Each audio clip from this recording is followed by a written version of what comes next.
আমি বাংলার যত রাজনৈতিক বিরোধী দল আছেন,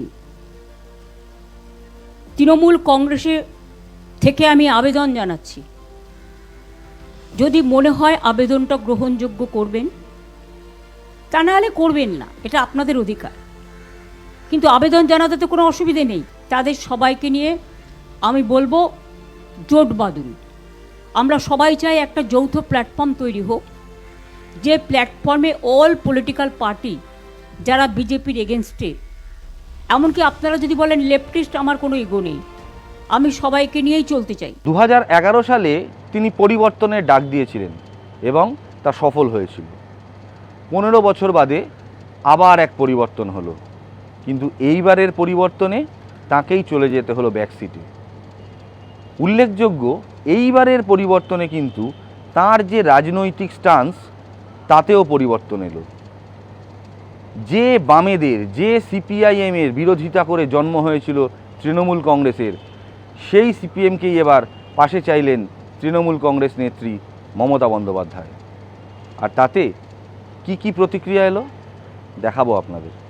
মানে আপনি বিরোধীদের কোনো জায়গা দিয়েছেন, কোনো সম্মান দিয়েছেন, বাঁচার অধিকার দিয়েছেন, ঘরবাড়ি ভেঙেছেন, তাদের মুখ দেখতেন না, কি বলেছেন। আজকে ঠেলায় পড়েছেন বলে গাছে উঠতে হচ্ছে।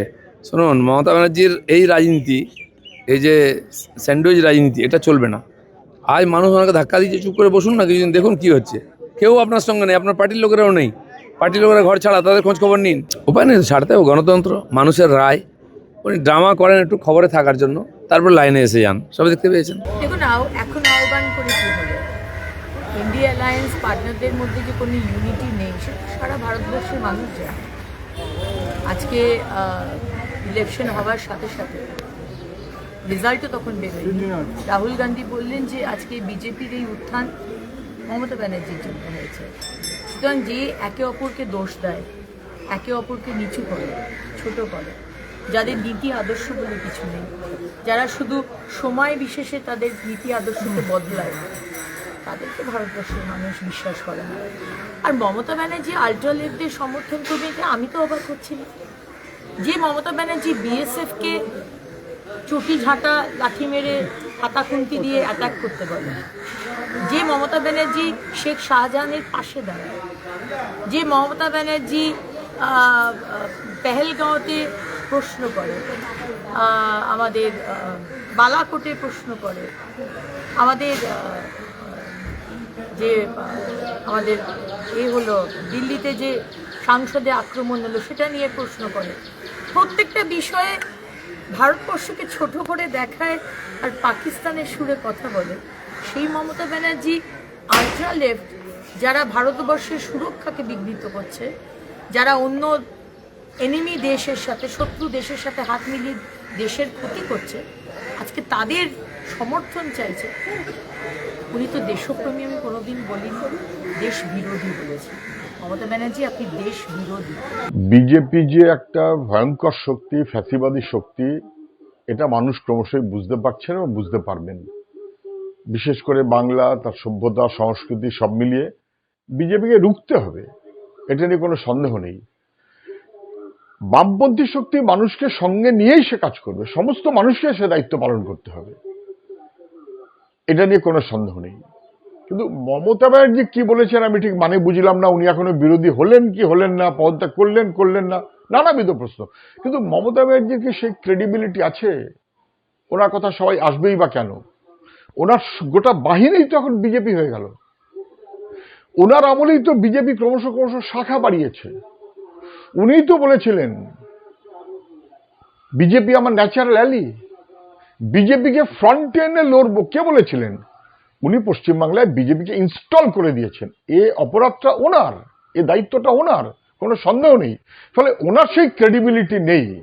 সারা দেশে যখন বিজেপির বিরুদ্ধে সবাইকে একজোট করার কথা হচ্ছে, তখনও মমতা ব্যানার্জির রোল ছিল বিরোধী ঐক্যে ফাটল ধরানো।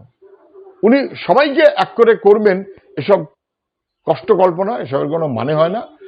বিজেপিকে ঠেকাতে হবে, ফ্যাসিবাদী শক্তি। বামপন্থীরা সে দায়িত্ব নেবে, গণতান্ত্রিক ধর্মনিরপেক্ষ সমস্ত শক্তিকে ঐক্যবদ্ধ করেই সে দায়িত্ব বামপন্থীরাই নেবে। মানুষ নিশ্চয়ই সেই মনোভাব গ্রহণ করবে। মুখ্যমন্ত্রী আজ হতাশায় আচ্ছন্ন হয়ে গেছে।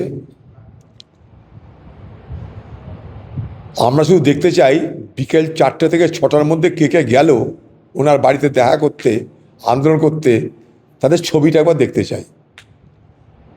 উনি টাইম দিয়ে দিয়েছেন 4টে থেকে 6টা। তো সংবাদ জগৎকে বলবো 4টে থেকে 6টার মধ্যে ওনার বাড়িতে কারা কারা যাচ্ছেন দেখা করতে, সেই ছবিটা একবার আমাদের দেখতে পেলে সুবিধা হতো। তাহলে আমরা বুঝতাম বাংলার মুখ্যমন্ত্রী আজও লড়াইয়ে, আন্দোলনে তিনি যে নেত্রী হতে চাইছেন তা মানুষ তাকে স্বীকৃতি দিচ্ছে।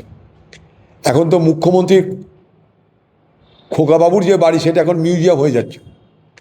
খোকাবাবুর বাড়ির সামনে শুনছি নাকি সবাই দর্শন করতে যাচ্ছে, যে ক্ষমতা না থাকা সত্ত্বেও শুধু মুখ্যমন্ত্রীর ভাতিজা হওয়ার অর্থাৎ ভাইপো হওয়ার দৌলতে কী করে এত ক্ষমতা অর্জন করা যায়, সেই বাড়িঘর কী, কেমন দেখতে, কেমন সব ছবি হচ্ছে, দেখতে যাচ্ছে সব। ওখানে এখন ভিড়।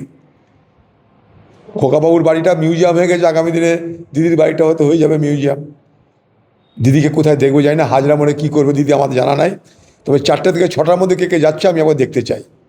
আর দিদিরকে আগামী দিনে কংগ্রেসের কাছে হাত জোর করে দাঁড়াতে হবে, রাহুল গান্ধীর কাছে হাত জোর করে দাঁড়াতে হবে, এটা ভবিষ্যৎবাণী করে দিলাম আমি।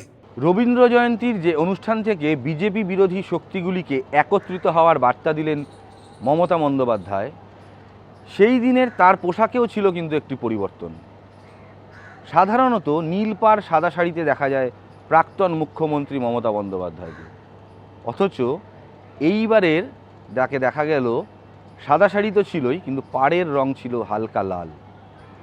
সামাজিক মাধ্যমে অনেকেই এই বিষয়টি নিয়েও কটাক্ষ করছেন, বামেদের কাছে টানতে তবে কি একটু লাল ঘেঁষা হচ্ছেন মমতা বন্দ্যোপাধ্যায়? সে যাই হোক, রাজনৈতিক প্রতিক্রিয়া কি শোনালাম আপনাদের। কেউ কটাক্ষ করে বললেন 4টে থেকে 6টার মধ্যে কারা কারা তার সঙ্গে দেখা করতে যায় তার অপেক্ষায় থাকছেন। কেউ বললেন নিজে দায়িত্ব নিয়ে বিজেপিকে ফ্রন্টে এগিয়ে দিয়েছেন মমতা বন্দ্যোপাধ্যায়। কেউ আবার বললেন এই মমতা বন্দ্যোপাধ্যায় তো এতদিন বিরোধীদের কোনো জায়গা দেননি, তাদের গণতন্ত্রের হত্যা করেছেন। আপাতত মমতা বন্দ্যোপাধ্যায় সর্বদলীয় ঐক্যের যে বার্তা, তার কি প্রতিক্রিয়া তা দেখালাম আপনাদের। জনমানসে কি প্রতিক্রিয়া তৈরি হচ্ছে এবার তার অপেক্ষায়। সংবাদ প্রতিদিন.in-এর জন্য ক্যামেরায় সুমনের সঙ্গে আমি সোমনাথ। ফলো করুন সংবাদ প্রতিদিন ডিজিটাল।